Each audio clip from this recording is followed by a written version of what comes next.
you a Merry Christmas. Sports Waves is next.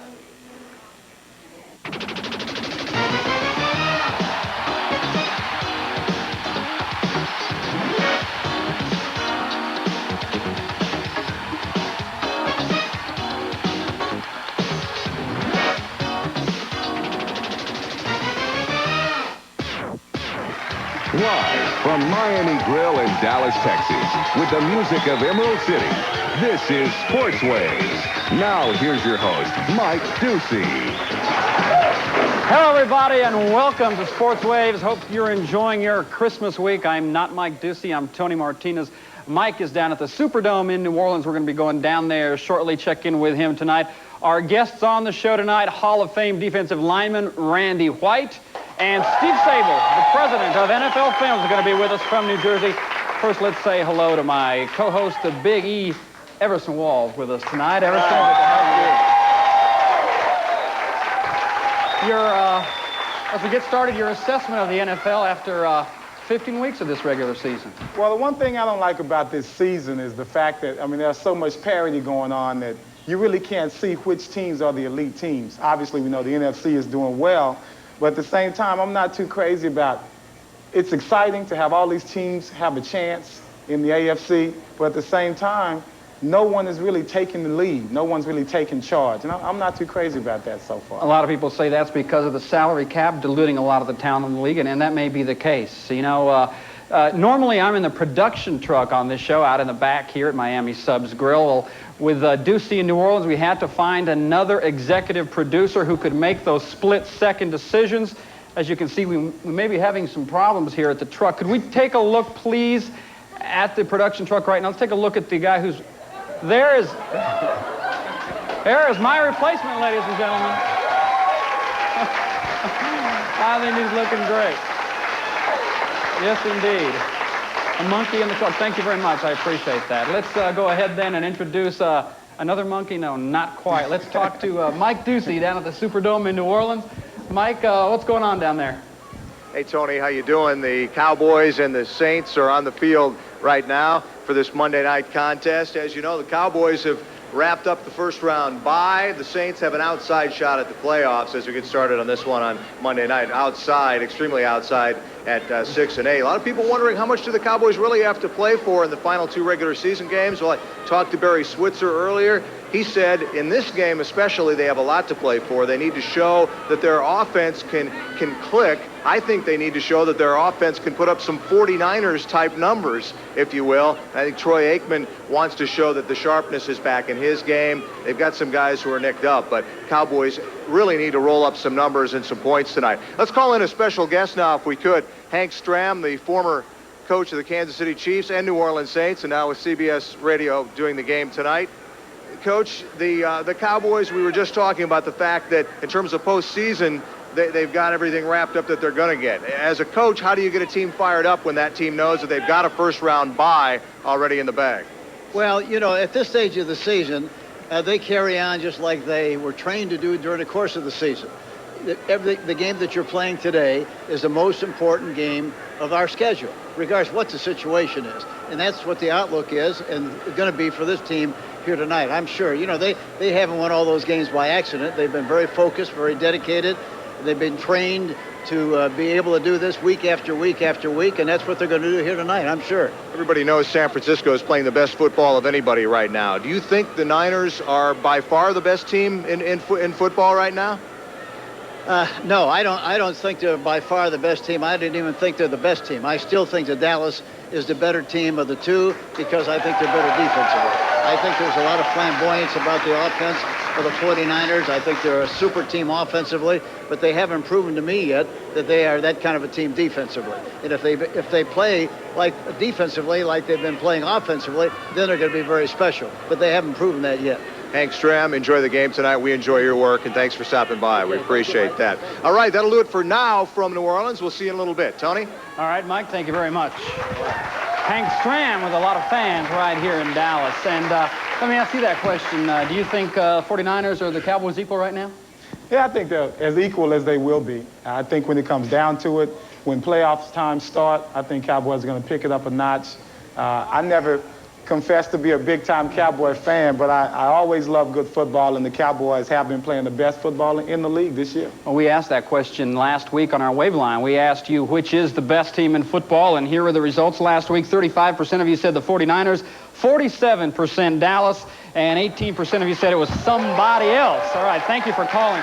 This week on the wave line, if you heard Jimmy Johnson's announcement yesterday on Fox, we wanted to ask you what you thought. Will Jimmy return to coaching within 3 years? 1, yes, 2, no, or 3, you just don't care and you're sick and tired of hearing about all this Jimmy Johnson stuff. Go ahead and let us know. Call the wave line 1-800-700-9002, and we'll have results throughout the show. When we come back, we are going to welcome the Manster. Randy White is here. Hall of Fame defensive lineman of the Cowboys will be here to relive the great glory days of his 11-year career with the Dallas Cowboys. And later, we're going to welcome the most honored producer in sports television history. He is Steve Sabol, the president of NFL Films. We'll be back with more on Sports Waves right after this. So stay right there.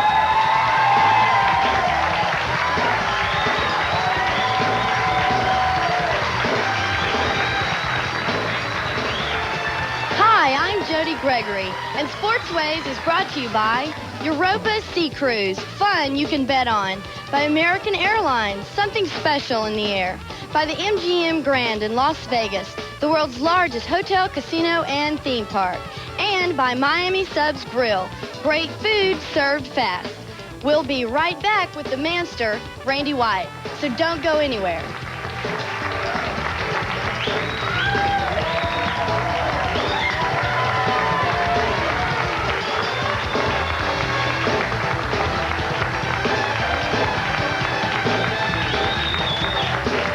Welcome aboard, Europa.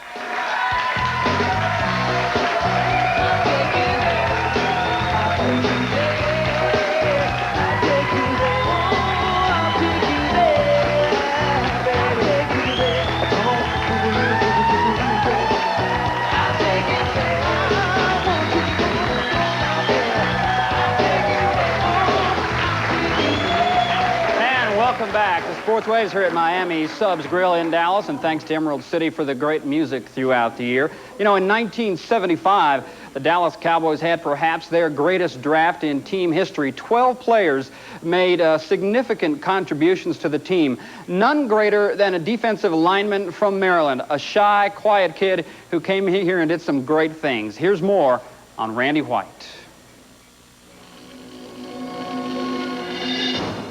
His nickname was the Manster, half man, half monster, a member of the Cowboys' famed Dirty Dozen rookie crop of 1975. Despite a failed experiment at linebacker early in his career, White went on to 10 Pro Bowl seasons as one of the NFL's most dominant defensive tackles of his era. Earlier this summer, White became the 6th Dallas Cowboy to enter the Pro Football Hall of Fame. That's right. Nice applause there. Let's go ahead and bring him out, ladies and gentlemen. Randy White. Come on up, Randy. Come on up. There you go. You got them all on here? All right, I get to go. Okay.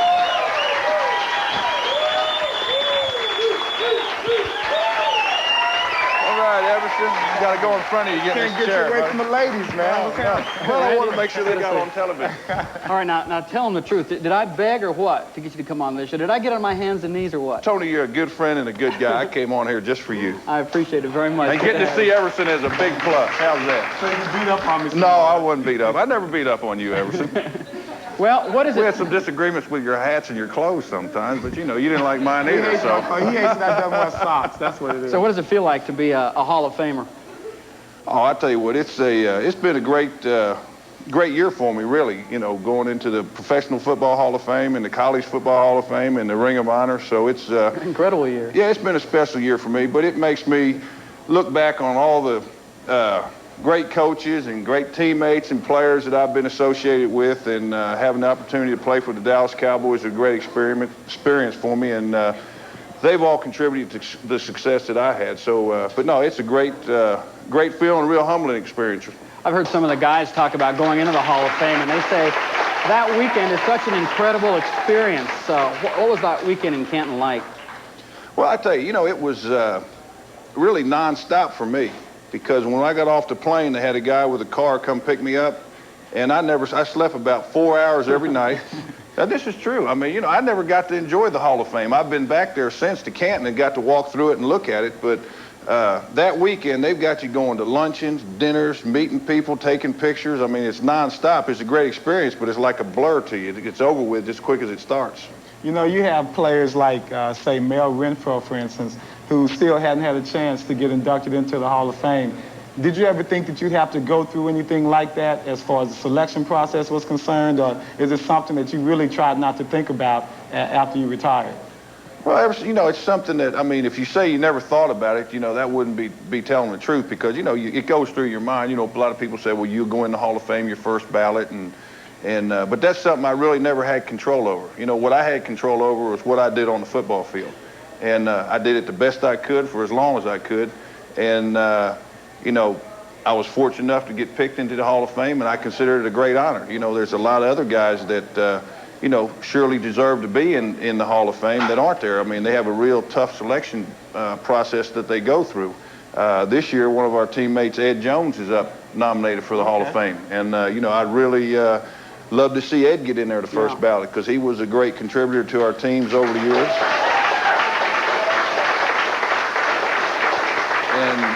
And it'd be nice to see Big Ed get in that Hall of Fame. I tell you what, I'm sure pumping him from whatever my opinion is worth, I think he needs to be there. Randy, a lot of fans out here at the Miami Subs Grill in Dallas want to ask you a question, and Mark Meter is with one now. Mark? Thank you very much, Tony Claus, and let me be the first to compliment you on that lovely red blazer you're wearing tonight. Thank you very much. Appreciate it. I'm here with James Hinkle. He's a huge Sportsways fan. He's here every week, and he's got a question for Randy White. James?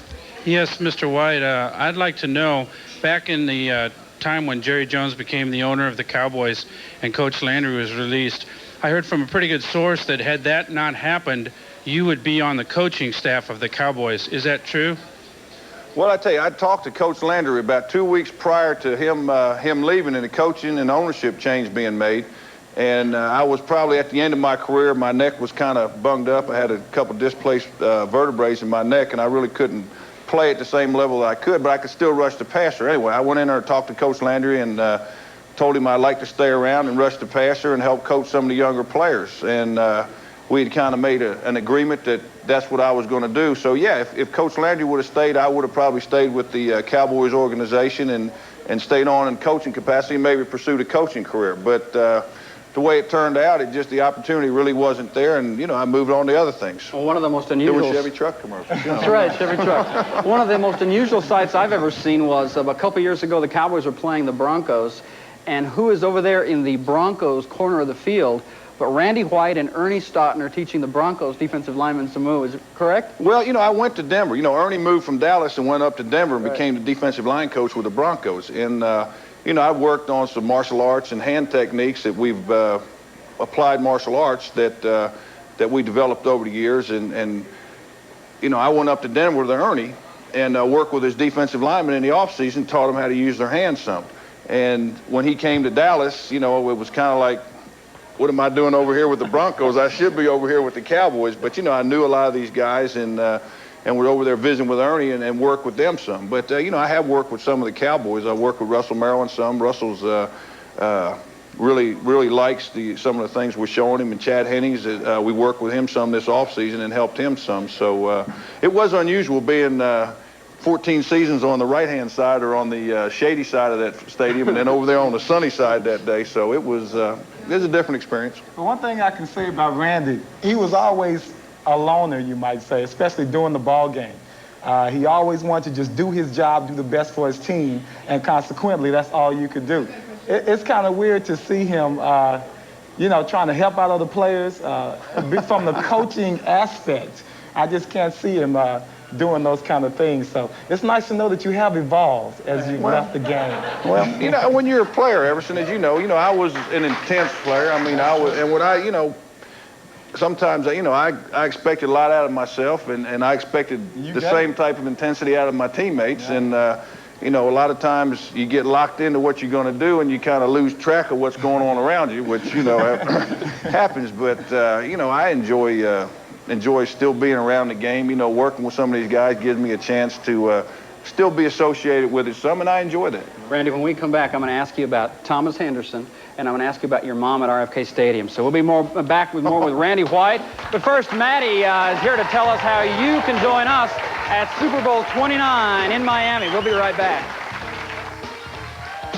Most people think it's really hard to get to the Super Bowl, but not with Sports Waves and Miami Subs. Come into any Miami Subs grill in Dallas to register for 2 free tickets to Super Bowl 29 in Miami, including airfare for 2 on American Airlines, accommodation at the Key Largo Bay Beach Resort, and if that weren't enough, you can also accompany the Sports Waves crew on assignment.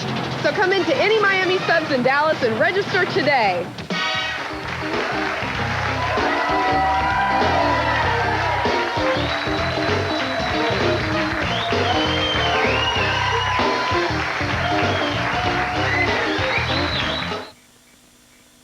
Tonight's Sports Waves with Mike Ducey is being sponsored in part by Acura, by Al's Pick-U-Park, by Metrocell, and by Acock Tire and Wheel.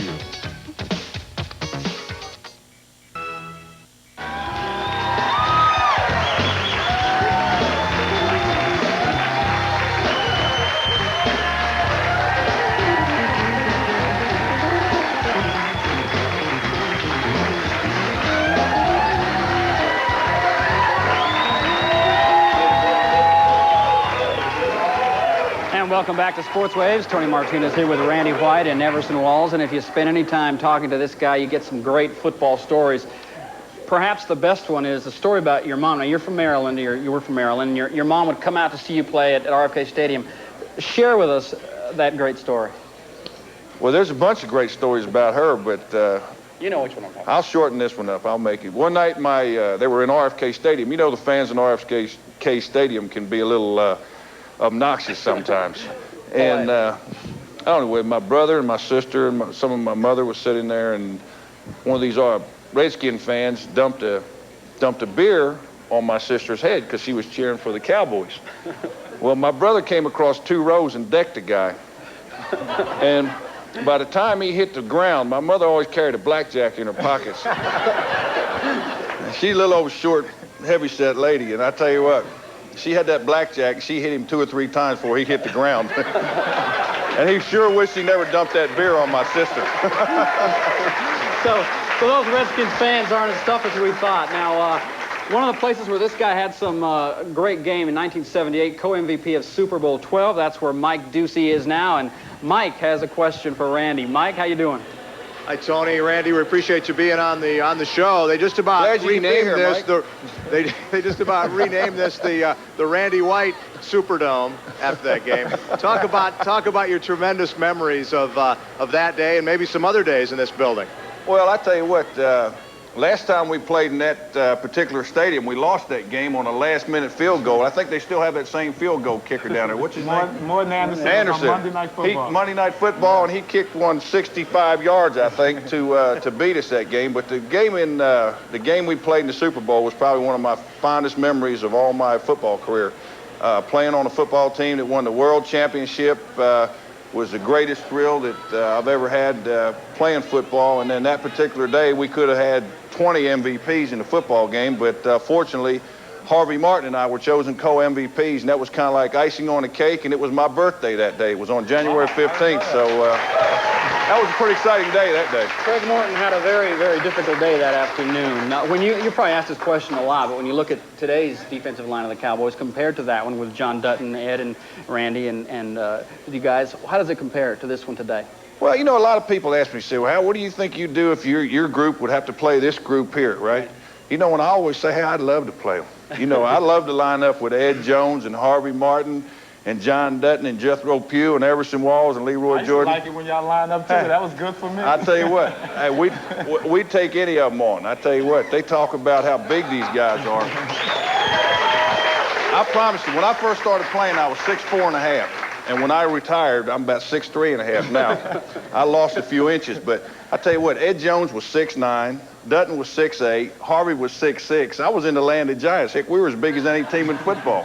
But, you know, they've got some great teams now, and we had some great teams then, and I'm glad to see the Cowboys today having the success that they're having. It's, you know, it really makes me feel good to see them get back on top, and and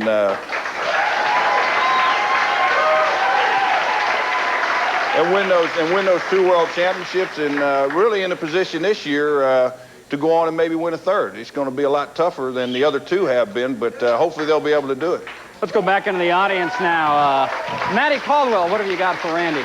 Thank you very much, Tony. Stephanie here is a I should say was a Houston Oilers fan. She isn't this season, but maybe she will be again. This season, she's a Cowboys fan. Hi, Randy. I was just wondering, now that you're doing so much, if you still have time to go fishing at all. If I still have time to go fishing.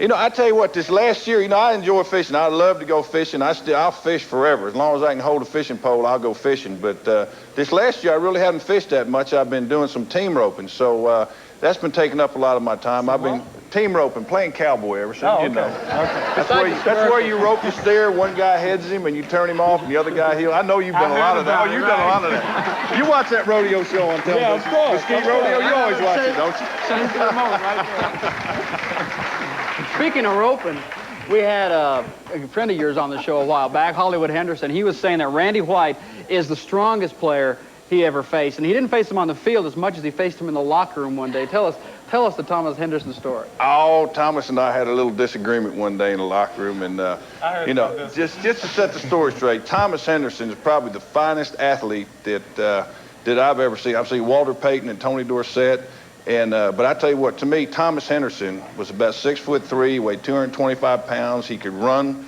step for step with Tony Dorsett. He could bench press 300 pounds, power clean 325 pounds. I mean, he was a physical specimen, and Thomas was always mad at me because I was drafted 1A and he was drafted 1B. That always stuck in Thomas's craw, I promise you, from first day on. But the story where Thomas and we had a little altercation, and he hit me and I hit him, and he ended up in the locker room And anyway, he wrote in his book, he thanked me for not hurting him that day in the locker room. But Thomas was a great guy, he really was, and I really liked Thomas. And he says now you guys are pretty good friends now. We're real good friends. I've always been good friends with Thomas. I've always liked Thomas Henderson. Randy White, I'll tell you what, we could talk the whole hour with you. I want to thank you for being on the show with us. All right, Tony, we're going to get you a Lombardo suit. Everson. Get you dressed up for Christmas.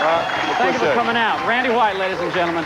When we come back, we're going to talk with Steve Sabol of NFL Films. But first, next week, the crew has the week off. We're going to take a week's break. We do have a special Christmas show for you, featuring some of the finer moments from the past 3 months on the show, including the night we talked with comedian Dennis Miller. Take a look, and we'll be right back. Yeah, well, I've met Jimmy a couple times at the ESPY Awards, and I kind of wanted to wear my hair a little windblown today to counterbalance Jimmy over there. I know he's cutting diamonds with that cowlick of his.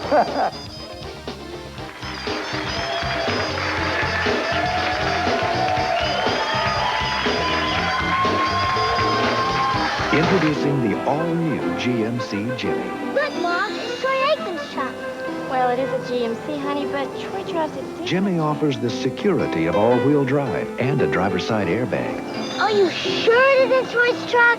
I'm sure, honey. This is our GMC. And Jimmy's entry is lower, easier to step into. The new interior is well-designed and very comfortable. See the all-new Jimmy at your GMC dealer. Sportsways will be right back. Hello. Doc, I wouldn't call if it wasn't in Dallas Morning News. Pick up the story of all of us.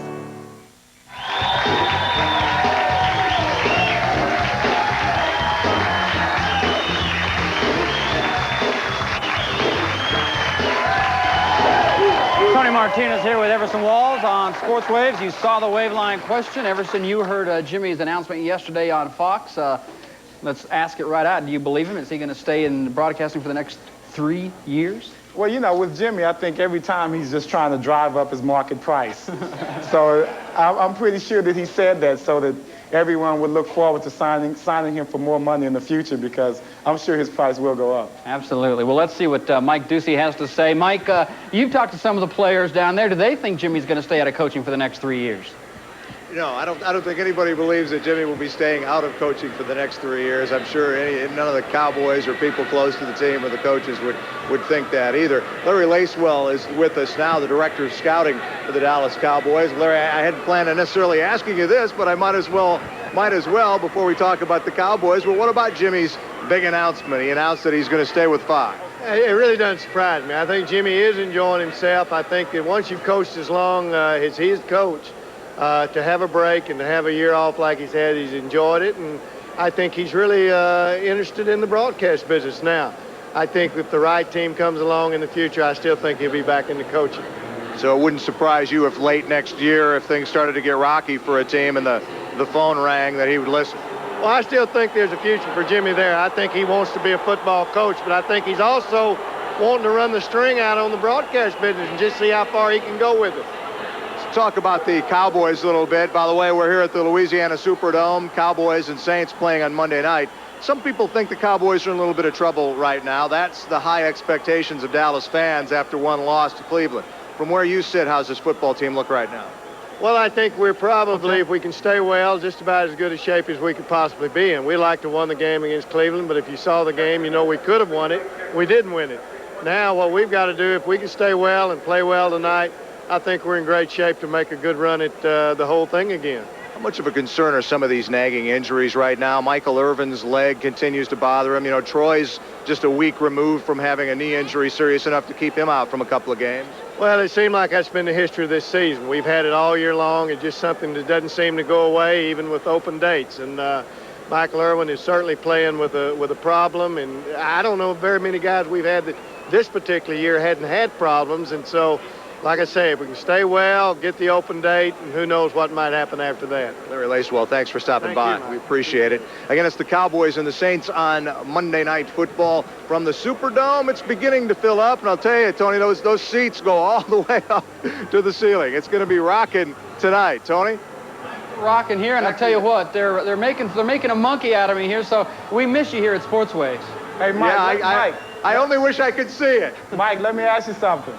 This is Everson. What's going on? How you doing, Everson? Good to have you on the show tonight. Thank you. Was it your idea that Tony wears this red blazer when he finally gets back on TV? Here's what we're going to do. From what they tell me, we're all going to have to wear red blazers with the Sports Waves logo on it, like the anchormen used to do. So we'll have our official sports anchor jacket. So I'm looking forward to that. All right, Mike. Thank you. See you later, guys. We'll see you later.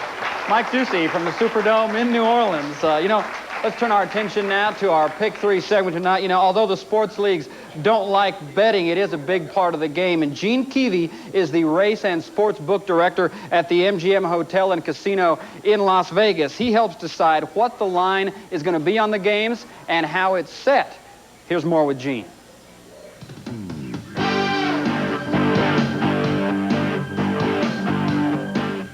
Okay, today here at the MGM, we'll be talking about how we go about posting lines for the NFL football games. NFL games are probably the most consistent and most accurate lines to set because teams play each other within their division twice each year, so it's very easy to make a number for them games. Quarterbacks probably affect the odds and the line and the point spread on the game more than any other player on any roster right now, even the running back. So when there's a major injury to a quarterback, you're going to see the line inflated and adjusted probably by 3 or 4 points. A good example was the Dallas Cowboys back when Troy Aikman was hurt. There was a discrepancy of 3 to 4 points on if Aikman was playing or if Rodney Peete or Garrett was playing. Another thing we look at here as the MGM is how we come up with certain numbers is the Dallas Cowboys and 49ers looked like the class of the NFL this year. And they're playing great football right now, so you have an inflated point spread on them. A good example was last week when the 49ers played the San Diego Chargers in San Diego. The 49ers opened a 7-point favorite and got bet all the way up to 9. And the Chargers are a very good chance of getting into the Super Bowl. So what this tells me here at the MGM is that if you had the 49ers or the Cowboys playing the Chargers or the Steelers in the Super Bowl in Joe Robbie Stadium right now, the number would be a very inflated, probably 11 or 12 or 13 points because the 49ers got bet up so big in San Diego last week up to a 9-point favorite. All right, Gene Keevy from the MGM Hotel and Casino in Las Vegas. Everson quickly players aren't supposed to talk about betting, but do the players pay attention to the line, how much they're favored or how much they're the underdog? Well, I would say that they do because, you know, when we played the Bills, in the Super Bowl in 1990 with the New York Giants, we were like underdogs by like 6.5 points. To us, that made like some type of bulletin board material. And consequently, we overcame those odds, but it just lets you know what people think about you out there. All right, so the players do pay attention to the line. When we come back, we're going to talk with Steve Sabol. He is the president of NFL Films, brings us all those great pictures every year on film. We're going to talk to him, see how he gets those great shots. We'll be back on Sports Waves right after this.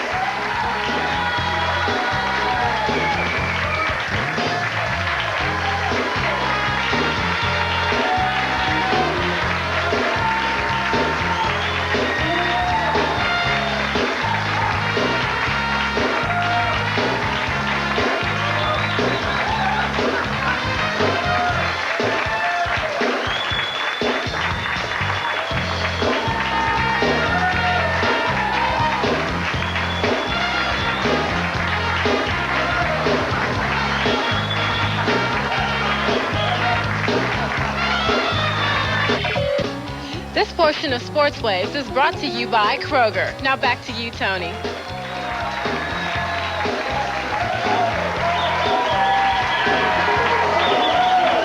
And welcome to Kroger, our newest sponsor here on Sports Waves, where we have the hardest working audience in television history. How about a hand for the audience here at Miami Subs Grill? Thank you all very much. You know, those of us who produce NFL-type shows owe a lot to NFL Films. Did you know that before NFL Films came along, there were no sideline slow-motion pictures? That's true. Before NFL Films, there was none of the great drama that you see now on the sidelines of games. Ed and Steve Sabol created that with their unique blend of music, sound, and superb writing. And when you remember one of these great plays in NFL history, you're probably looking at it through an NFL Films camera, although that play doesn't make many people here smile. A Sports Waves welcome now to Steve Sabol, who joins us now from NFL Films in New Jersey. He's down in the film vault. Steve, how you doing? I'm doing fine, Tony. Tell us, I'm here with Everson Walls. Tell us what masterpiece Everson, how you doing? Hey, what's going on, buddy? I'm sitting here in the NFL Films. We call it the wine cellar because I'm surrounded by 75 years of vintage football film.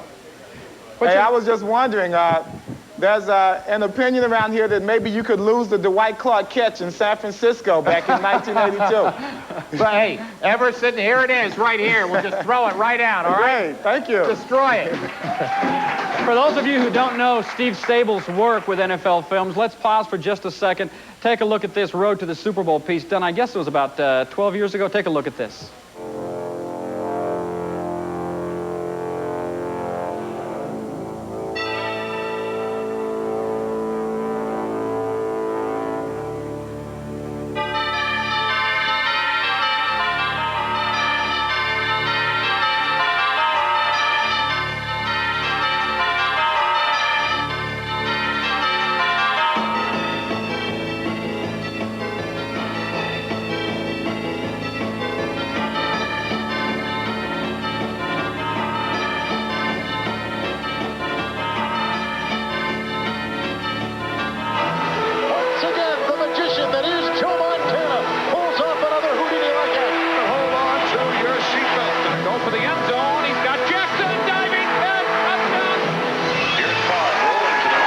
Some incredible work there by your crew, Stephen. Very basically, what is your philosophy in a nutshell to get those great pictures and sound? Well, when we started NFL Films 30 years ago, my father and I both believed in the same philosophy, and that was to present professional football the same way that Hollywood portrays fiction, and that is with a dramatic flair, with a certain type of music, with a certain type of script, with a certain type of photography. And that style hasn't changed for 30 years. You won 19 Emmys yourself, more Emmys in different categories than anybody else. So the work you've done is absolutely fantastic. And how do you find your photographers? Because the work they do on the sidelines is unbelievable. Well, actually, our photographers come from all over the country. we get resumes. Actually, when I say a resume for a photographer, is a cassette. And we have tryouts every summer the same way a football team has training camp. And then we keep, we have some cameramen that have been with us 25 years, but every year we add 1 or 2 new cameramen. But remember, anybody who wants to send in a cassette, we shoot film. We don't shoot videotape. That's a big difference. You know, it seems like you always catch the perfect shot at any particular time. Is it because you have so many cameras out there, or do you have strategic points? It's just the opposite. We only have 2 cameramen at a game. We have a top cameraman who's, we call him a tree, because just like the gentleman here that's filming me in the film vault, he's on a tripod, and he's on the 50-yard line. He's rooted into position. The other cameraman is a ground, handheld, mobile cameraman, holds the camera on his shoulder. We call him a mole, and he's got a 12 to 240 lens, and he can shoot anywhere from 24 frames a second to all the way up to 128 frames a second. And that's all we have. We're not like television. You know, television has 15, 12, 15 cameras at a game. We just have 2, but our guys just specialize in football. That's all they do.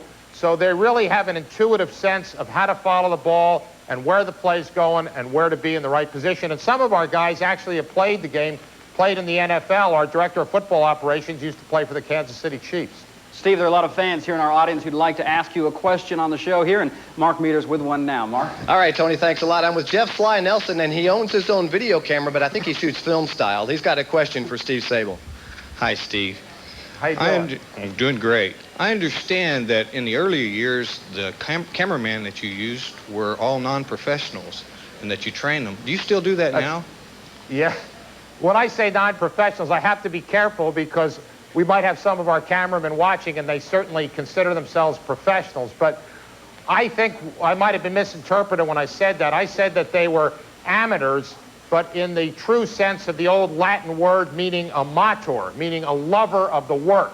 A lot of these men have other jobs during the week, but on Sundays they shoot football, but they are certainly professionals when it comes to football, and a lot of them have been shooting up for us for 10, 15 years. We have one cameraman who's a foot doctor, another one is a lawyer, another one who just is a politician in Kansas, but they have been shooting for us for a long time, so in a sense they are professionals. All right, Steve, stay with us. We'll be back with you in just a minute. You know about this. We got to take a quick commercial break. We'll be back with Steve Sabol. First, though, here is Emerald City with a little music for you. We'll be right back.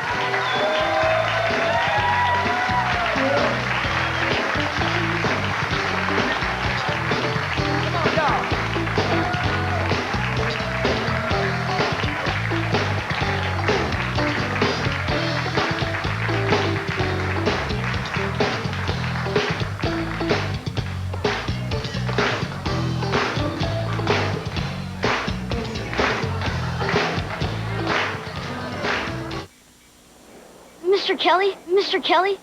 Try to tame it. The Big Kahuna. In just 2 seasons, Bill Parcells has turned the Patriots into contenders. Yesterday, the Bills scored 38 consecutive points to embarrass the reigning AFC champion Buffalo Bills. For leading his team to 6 straight wins, Bill Parcells is this week's Big Kahuna.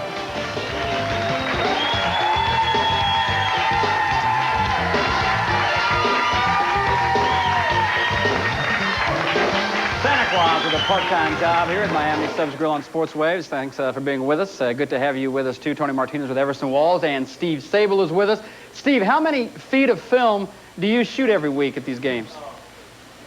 Well, I could probably put it in a better perspective, Tony, by telling you how much footage we shoot each season. And we shoot 700 miles of football film each season. And if you put that on a projector and ran it continuously, it would go for 45 days and nights without stopping. And we're the biggest purchasers of 16-millimeter film in the world from Kodak, Eastman Kodak. So the people who and get a lot... only taken me to lunch once so 30 years. The people that get a lot of the credit are the guys that are got to log that film back there in the vault, right? Those people. I didn't hear you. The people that got to log the film back there do a lot of work, too. Yeah, as a matter of fact, our official archivist, I guess that's what you say, used to live right up here. His name was Ace Casciati. I'm serious. And he actually was married in the vault. That's incredible. He was married right here by a justice of the peace, and then this was prior to his marriage. He and his wife did not live up there. The conjugal bed was someplace else. Is he still married? No. No, all right. He's not still. He's no longer married. No. Well, one of the latest great presentations NFL Films has done. But I should tell you that. I'm sorry, go ahead. I was going to talk about 75 seasons, Steve, here for a second. 75 seasons is just incredible. It was done prior to this season. Let's take a short look at that presentation. Okay. We die together. You can get it done. You can get it done. What's more, you gotta get it done. You gotta get out there and you gotta block, you gotta tackle, you gotta cover, you gotta protect. Life or death out there. All we got to do is go out and do the same thing that was asked from the first day we started. Do everything as good as you can, and then a little bit more. Steve, when I watch that, I'm just amazed at the way the players, the way you've got some of the former players to open up to you, especially the interview with Joe Namath was unbelievable. What do you do to get those guys so comfortable when you sit down and You know, talk? I've interviewed probably 500 players in all my years at NFL Films, but I had never sat down eyeball to eyeball with Joe Namath and did an interview. That was the first time that we'd ever really met in that situation. And the thing that I was really impressed with was how, you know, a lot of players get tired telling the same old stories, and there's certain cynicism that sets in. But Joe Namath still had his sense of wonder about the game, and to me, and I consider myself a fan just like everyone else, that was one of the most interesting interviews that I've ever done, and I would rate that up equal to the famous Art Donovan interview that I did at his saloon about 10 years ago. That you keep seeing that on the ESPN, and it gave Art a second career on the David Letterman show. Well, we had Art on the show, but we won't talk about that. Everson, go ahead. Well, Steve, you know, I was always wondering why, after 57 interceptions at least that I've had on NFL Films, that you guys never can seem to find any. Do you have any excuses for yourself? Well, yeah, Everson, we've done a couple pieces on you, and you just blindsided me. That's not fair. We've done a lot of pieces on you, Everson. We had a lot of great footage, but we should because you had a great career. Steve, no matter how much you do... And I'll tell you, we won't show the catch anymore. Thank Knock you. that out. Thank All you. right, here it is, right here. We're throwing it out. Steve, one more fan in the audience with a question for you. Maddie, who you got with you now? Thank you very much, Tony. We've got Anthony here. He has been a big football fan ever since he got to carry Roger Staubach's gear when he was a little boy. What's your question? Hi, Steve. How you doing? When you compare players past and present, which ones stand out in your mind? Well, the greatest football player that ever lived was Dick Butkus. His career is a sustained work of devastation that remains unequaled by any athlete in any sport, anywhere, anytime. The greatest running back of all time was Gale Sayers. Absolutely. The greatest quarterback was Otto Graham. He took his team to a championship every year he played. All right. The greatest team. Now, I'm on a roll. Let me go now. Two more. The greatest team of all time, the 1978-79 Pittsburgh Steelers. Absolutely great team. You're talking to the Dallas audience here, Steve. Hey, we want to thank you for being on with the show with us. It's great to have you with us, and we use a lot of your films on the show, so we appreciate all your help. Okay, it was good to talk to you. Nice to talk to you, Everson. Okay, thanks, Steve. All right, Steve Sabol with us here on Sportsway. It's good to talk with him. Now, you can join Steve and the rest of us at the Super Bowl 29 in Miami. Tell you what, all you got to do is come into any Miami Subs Grill in the Dallas area. Sign up. You're going to receive 2 tickets to the game, airfare for 2 on American Airlines, accommodations at the beautiful Key Largo Bay Beach Resort, and you can tag along with us on assignment. So sign up today at Miami Subs Grill. We'll be right back.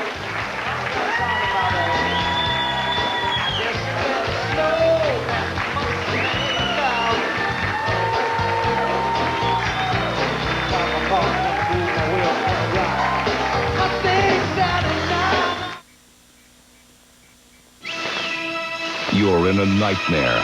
Feel great food served fast.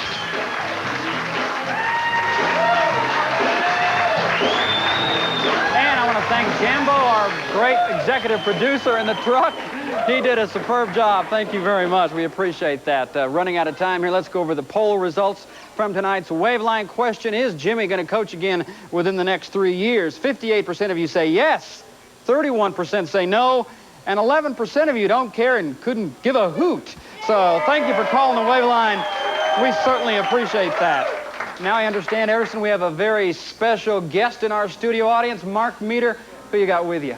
Tony, we got a special surprise tonight. Mike Saxon, former Dallas Cowboy, current Minnesota Viking, is with us tonight. Mike, first thing, thanks for being with us. And I got to ask you, it's the middle of football season, well, the end of football season, Monday night. What's a Viking doing in Cowboy country? Well, you saw the drubbing we got Saturday against the Lions, and that was for the division title, and we didn't do it. But Denny, our coach, gave us off 3 days, and I wanted to come home, and I've got a daughter here and my girlfriend here, Paige, and I want to come down back to Dallas and see these guys and come back and actually watch the Monday night game against Cowboys. I'm still a big-time Cowboy fan. Wish I still was a Cowboy. Okay, Mike. Thanks a lot. Sorry we don't have a little more time. And incidentally, Tony, Paige, Mike's girlfriend, is one of our waves. Back to you. All right, all right. Thank you very much, Mark. Mike didn't want to tell you that. He said the Cowboys, the Vikings can match up man-to-man with the Dallas Cowboys. Everson, thank you very much for being with us. We appreciate it. It's good to have you with us. Merry Christmas to everybody. Mike Ducey will be back the week after next. Our Christmas special is next week.